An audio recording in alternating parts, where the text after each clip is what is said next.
오늘은 예수님이 부활하신 예수님의 부활을 기념하는 부활절입니다. 여러분, 예수님께서 우리를 위하여 십자가에서 죽으시고 죽으신 지 3일 만에 부활하심을, 모든 죽음 권세 이기시고 부활하심을 믿으십니까? 이 대목에서는 우리가 진짜 좀 크게 아멘을 해야겠죠. 우리 예수님 부활하심을 믿으십니까? 네, 아멘. 우리는 이렇게 아멘으로 화답하지만 사실 세상은 예수님의 부활을 하나의 신화라고 이야기를 하죠. 예수님의 탄생은 믿고 함께 축하하면서도 예수님의 부활은 믿지 않는 것입니다. 왜냐하면 죽었던 사람이 다시 살아나는 것은, 그것도 3일 동안 죽어있던 사람이 다시 살아나는 것은 인간의 이성과 또 인간의 논리로 도저히 이해할 수 없는 내용이기 때문입니다. 자, 혹 어디선가 이 말씀을 듣게 될 그들을 위하여, 또 우리 성도님들의 건강한 신앙을 위하여 부활절을 맞이하여 예수님이 부활하신 그 증거를 몇 가지 먼저 말씀드리고 싶은데요. 자, 그 첫째는 예수님의 시체가 발견되지 않았다는 거예요. 마태복음 27장 63절 64절을 보면 바리새인과 제사장이 빌라도 총독에게 제자들이 예수님의 시신을 훔쳐간 다음에 예수님이 부활하셨다고 거짓말을 할 수 있으니까 무덤을 잘 지킬 수 있도록 이 경비병을 요청하는 장면이 나옵니다. 즉 이들은 예수님의 부활에 관한 소문을 알고 있었고, 따라서 예수님의 시체가 사라질 것을 극도로 경계하고 있었고, 그래서 예수님의 시체가 사라졌을 때에 그 예수님의 시체를 수단과 방법을 동원하여 찾고자 했을 것이라는 내용이죠. 자, 그런데 찾았을까요? 못 찾았을까요? 네, 못 찾았어요. 이후 기독교를 박해하고 기독교를 비방하는 그 누구라도 예수님의 뼈 조각 하나만이라도 발견한다면 그들이 그렇게 없애고 싶어하는 기독교를 단번에 소멸시킬 수 있음에도 불구하고 그 누구도 예수님의 뼈 조각 하나도 찾았을까요? 못 찾았을까요? 못 찾았다는 거예요.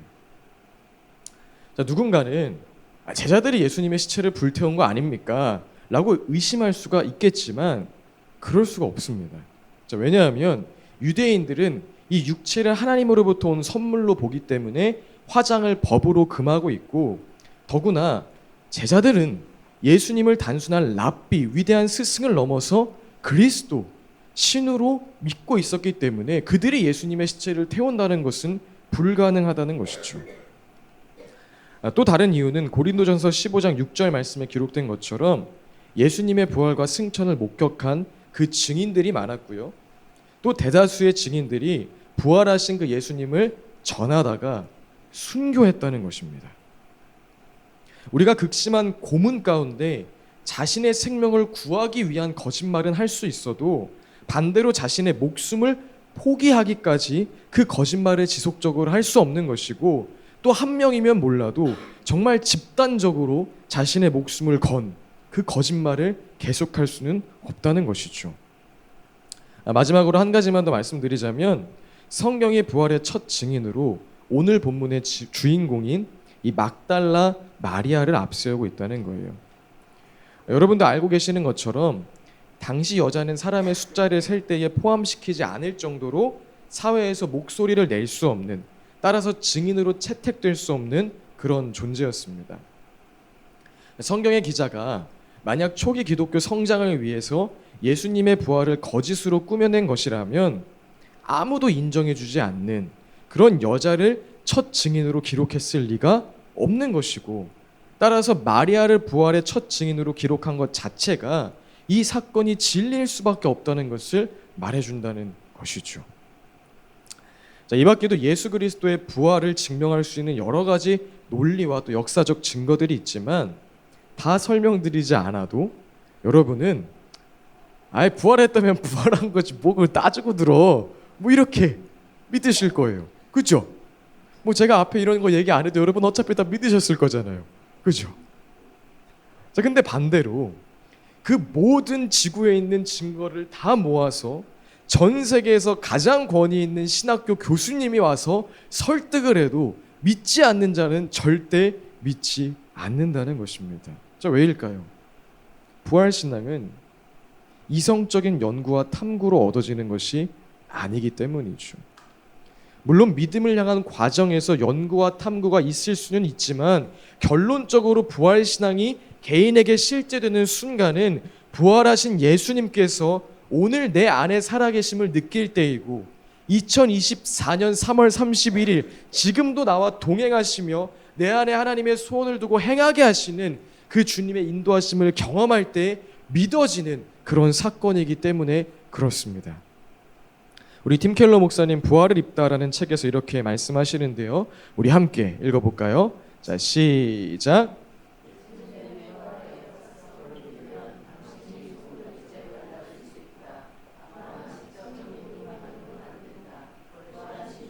인격적으로 만나 믿음으로 그분과 연합해야만 우리는 변화된다. 그래야만 그의 부르심의 소망의 위력을 참으로 경험할 수 있다. 예, 아멘이죠. 부활신앙은 지적인 동의만으로 얻어지는 것이 아니라 주님과의 인격적인 만남을 통해 주님과의 연합을 통해 이루어진다는 것입니다.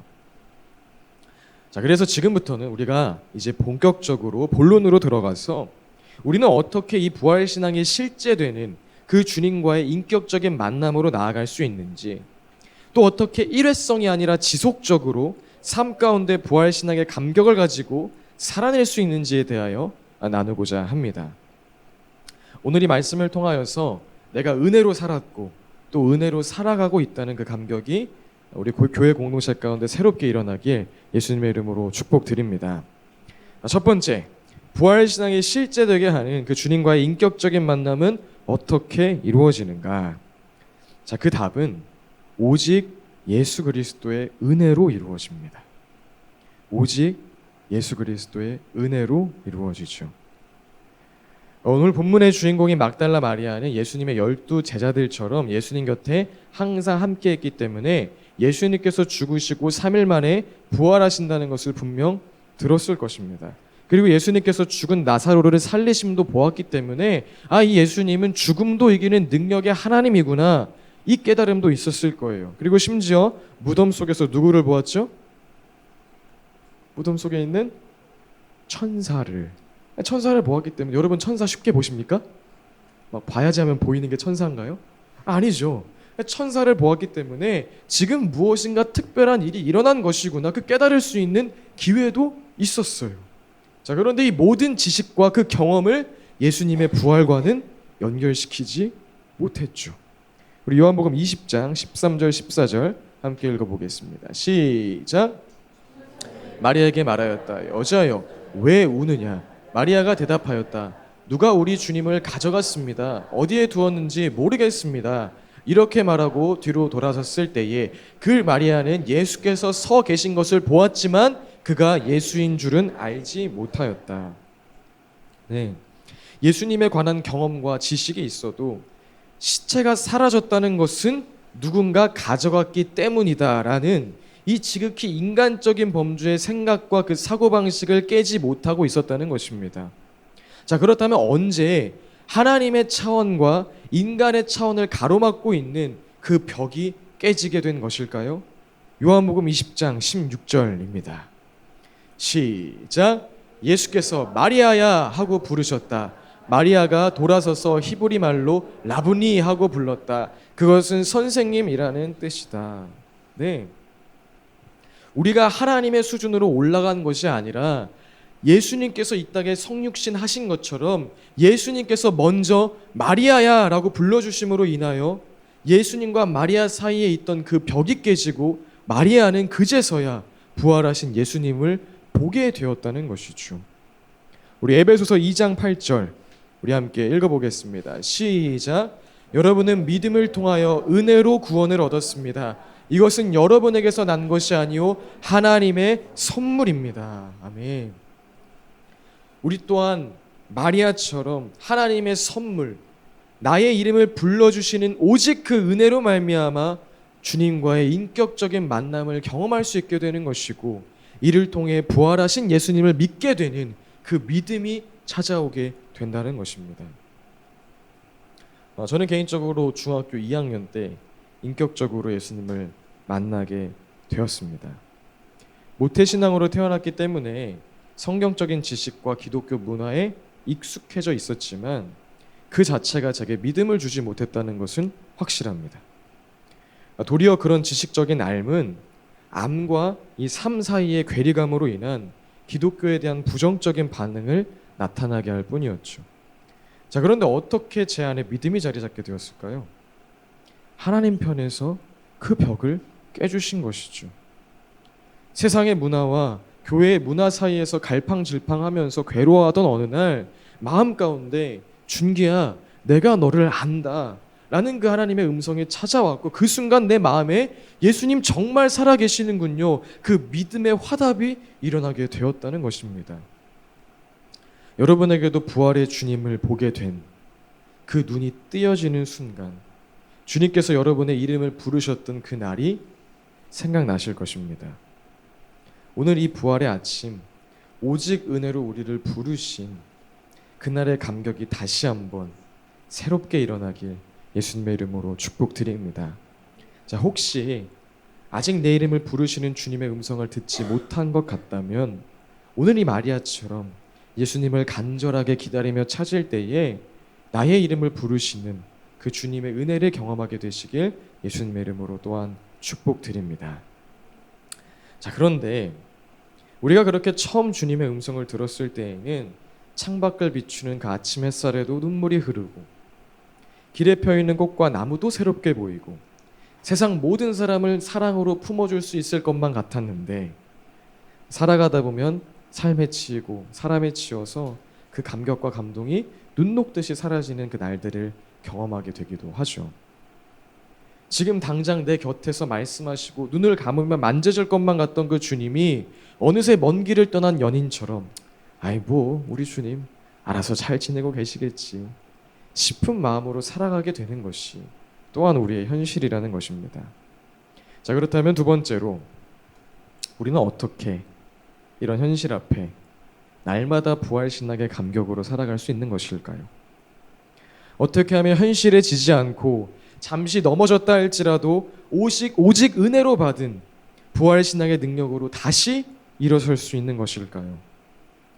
그것은 바로 은혜에 합당한 태도를 취할 때입니다. 은혜에 합당한 행위를 회복할 때에 부활신앙의 감격이 살아나게 된다는 것이죠. 오늘 마리아의 이야기를 조금 다른 각도에서 보면 마리아는 이미 예수님의 은혜를 경험한 인생이었습니다. 성경을 보면 여러 명의 마리아가 등장하는데요, 그중 오늘 막달라라는 곳에 살던 마리아는 7 귀신 들렸던 여인이라고 성경은 증언을 합니다. 미움의 영, 음란의 영, 우울의 영, 그것이 어떤 종류의 귀신이었는지는 알 수 없지만 악한 영의 힘에 끌려다니며 비참한 삶을 살고 있던 그 여인이 바로 막달라 마리아였다는 거예요. 그런데 그랬던 그녀가 예수님을 만나서 그 모든 귀신의 영향력으로부터 해방되게 되었죠. 오직 그 은혜로 말미암아 실패와 좌절과 절망과 비참함으로 끝났을 그녀의 운명이 희망과 행복과 자유함으로 바뀌게 되었다는 것입니다. 자, 그렇다면 여러분, 이후 마리아에게 있어 가장 중요한 존재는 누가 되었을까요? 예수님이죠. 가장 소중한 대상은 누가 되었을까요? 예수님이죠. 전부를 잃어도 잃을 수 없는 그 한 분이 있다면 그가 누구였을까요? 예수님인 거예요. 은혜를 경험한 마리아에게 있어 가장 중요한 대상은 이제 오직 예수 그리스도가 되었다는 것이죠. 자, 그런 마리아의 모습은 십자가 여정에서 더 명확하게 나타납니다. 다른 제자들은 두려워서 도망갈 때에도 막달라 마리아는 예수님 십자가 고난의 길을 끝까지 따라가죠. 그리고 안식일이 지나길 기다리다가 새벽부터 예수님을 보고 싶어서 예수님을 만나기 위해 예수님의 무덤으로 향하는 것을 우리가 볼 수 있습니다. 또 그 무덤이 비어있자 다른 제자들은 원래 있던 곳으로 다시 돌아갔지만 본문 11절이 그런데 마리아는 무덤 밖에 서서 울고 있었다라고 기록하는 것처럼 마리아는 그 자리를 떠나지 않았습니다. 그 사랑하는 예수님, 나의 전부이신 예수님을 이제 볼 수가 없다면 돌아갈 이유도 살아갈 이유도 없다고 느꼈기 때문이겠죠. 사랑하는 여러분, 마리아가 보여준 이러한 모습이 바로 은혜 입은 자의 합당한 태도라는 것입니다. 예수님 한 분이면 충분합니다. 예수님, 내 곁을 떠나시면 안 됩니다. 오늘 내 스케줄이 정말 바쁘지만 내 스케줄 중에 가장 중요한 스케줄이 있다면 그것은 예수님과 함께하는 것입니다. 이것이 바로 은혜 입은 자의 합당한 태도이고 합당한 행위이고 현실의 공격 앞에서 부활 신앙을 잃지 않기 위해 우리가 날마다 확인해야 하는 그런 모습이라는 것입니다. 사랑하는 여러분, 혹 우리 안에 구원받은 그 감격이 식어 있나요? 지금도 부활하셔서 내 안에 역사하시는 예수님으로 인한 기쁨이 충만하게 느껴지지 않으십니까? 그렇다면 구원받은 자의 합당한 태도, 오늘 마리아가 보여준 그 은혜 입은 자의 합당한 모습을 먼저 회복할 수 있기를 예수님의 이름으로 축복드립니다. 요한계시록을 보면 처음 사랑을 잃어버린 에베소 교회에게 예수님께서 이렇게 말씀하시는 장면이 나오는데요. 우리 요한계시록 2장 5절 함께 읽어보겠습니다. 시작.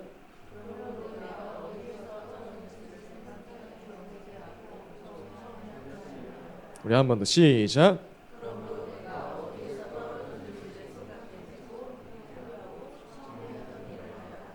네.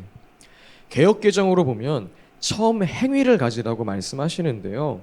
즉 우리가 날마다 부활 신앙의 능력을 누리기 위해서는 그 첫사랑의 감격을 회복하기 위하여서는 오직 은혜로 인하여 구원받았던 그날 그 감격으로 인하여 자연스럽게 삶 속에 터져나왔던 그 행위를 은혜 입은 자의 합당한 태도를 먼저 회복해야 한다는 것입니다. 구원의 감격, 부활 신앙이 실제되던 그날 사랑하는 여러분 어떤 다짐을 하셨습니까? 어떤 결단을 하셨습니까? 그 한 주, 그 한 달 어떤 시간들을 보내셨습니까? 기도원에 올라가셨나요? 내가 일주일 동안 금식 기도하겠다. 혹은 길을 가면서 정신 나간 사람처럼 보일지라도 예수님이랑 이야기하면서 희죽희죽 웃으셨나요? 매일 새벽 주님 때문에 설레서 잠을 깨셨나요? 그것이 어떤 모습이든지 부활하신 예수님을 인격적으로 만난 후에 삶 속에 나타났던 그 태도, 은혜 입은 그 자의 마음가짐이 회복될 때에 현실 속에서 사그라졌던 부활신앙의 힘, 현실 속에서 멈춰있던 그 구원의 감격이 살아나게 될 것이라는 겁니다. 예수님의 부활을 기념하는 이번 한 주, 마리아와 같은 은혜 입은 자의 합당한 모습, 또 특별히 여러분이 예수님 처음 만났을 때의 그 행위를 기억하고 그 행위를 회복하는 시간 되시길 예수님의 이름으로 축복드립니다. 그리고 그 시간을 통하여 더 큰 은혜를, 더 큰 주님의 은혜를 경험하게 되시길 또한 축복드립니다. 자, 말씀을 마무리하면서 고린도전서 15장 9절 10절 함께 읽어보겠습니다. 시작.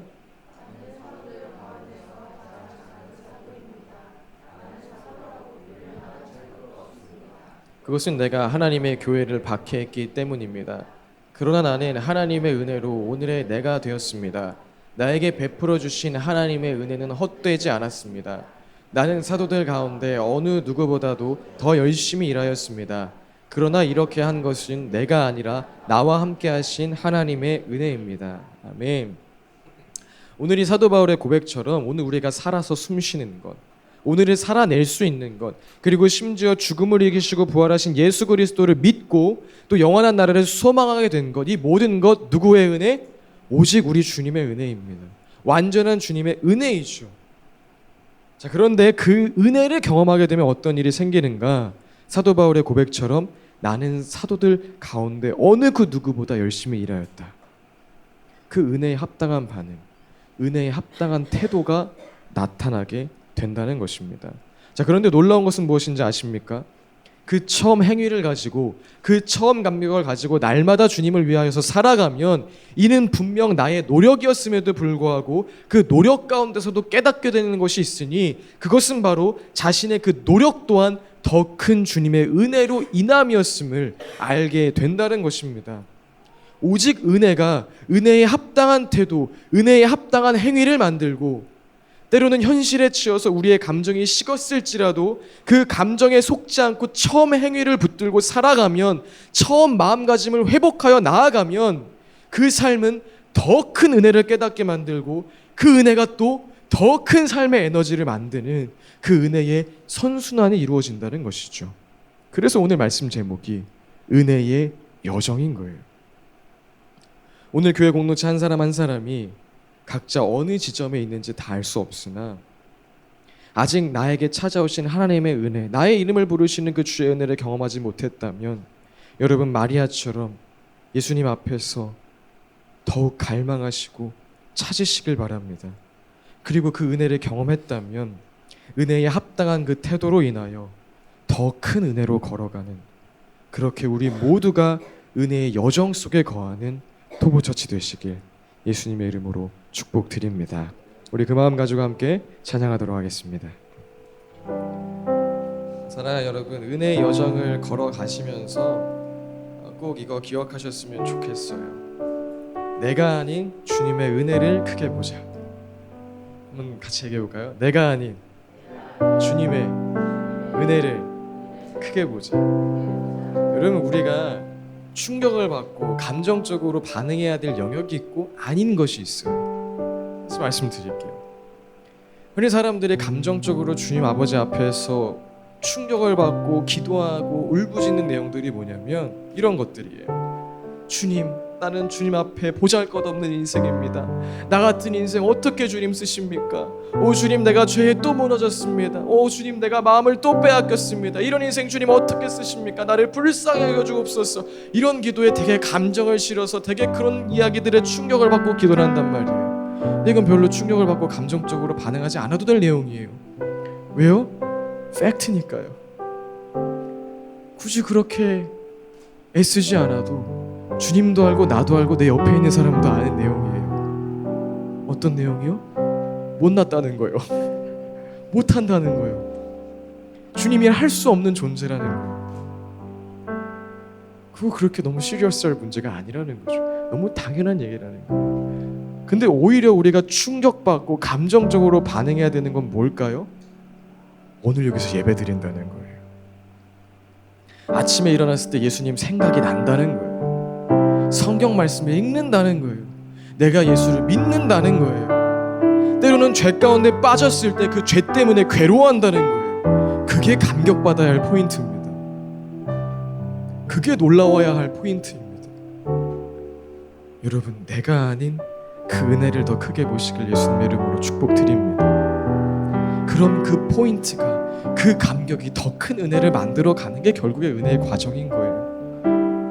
때로는 죄 가운데 무너져도 세상의 유혹과 세상의 그런 수많은 세상의 문화 가운데 내가 무너져도 그때에 그곳에 머물지 않고 그것 때문에 아파한다는 그 사실, 와, 내가 이거에 아파한다니, 내가 이거에 갈등하다니, 그거에 감격 받으면 그 감격이 또 더 큰 은혜의 삶으로 인도해 나간다는 것입니다. 사랑하는 여러분, 이번 한 주 주님 부활하신 그날 우리의 공로 하나도 없습니다. 우리의 공로 정말 하나도 없습니다. 마리아처럼 예수님에 대하여 아무리 많이 알고 아무리 많이 깨달아도, 신학자들처럼 아무리 부활에 대한 증거와 수많은 논리를 가지고 있다 할지라도 예수 부활이 믿어지는 것 오직 주의 은혜입니다. 그러니 나의 연약함 바라보지 마시고 그 주의 은혜를 바라보는 한 주 되시길 예수님의 이름으로 축복드립니다. 나의 부족함 바라보지 마시고 오직 그 주의 은혜에 감동 먹고 감격하시는 한 주 되시길 예수님의 이름으로 축복드립니다. 이 시간 그 마음 가지고 함께 기도합시다. 그 감격 가지고 기도했으면 좋겠어요. 주님 감사합니다. 오늘 내가 예수를 믿고 영원한 생명을 알고 예수 부활을 믿고 이 자리에서 예배할 수 있는 것 오직 주의 은혜입니다. 하나님, 그 감격이 살아나게 하여 주옵소서. 그 감동이 살아나게 하여 주옵소서. 우리 그 마음 가지고 함께 기도하도록 하겠습니다. 기도하시겠습니다. 주님 감사드립니다. 부활신앙은 은혜의 여정이라 말씀하여 주심에 감사드립니다. 이번 한 주 그 은혜의 여정을 나아가게 하여 주옵소서. 먼저는 이 은혜, 우리의 공로 아닌 오직 주님께서 우리를 부르셨다는 그 사실을 기억하며 내가 아닌 하나님의 은혜를 주목하게 하여 주옵소서. 그리고 처음 주님께서 우리의 이름을 부르셨던 그날 우리가 취했던 삶의 자세, 은혜에 합당한 태도를 회복함을 통하여서 그 구원의 감격과 부활 신앙이 우리 삶 가운데 능력되고, 아무리 현실이 어려울지라도 그 부활 신앙이 우리 삶 가운데 힘되는 것 경험하는 한 주 되게 하여 주옵소서. 주님 감사드립니다. 예수님의 이름으로 기도합니다. 아멘.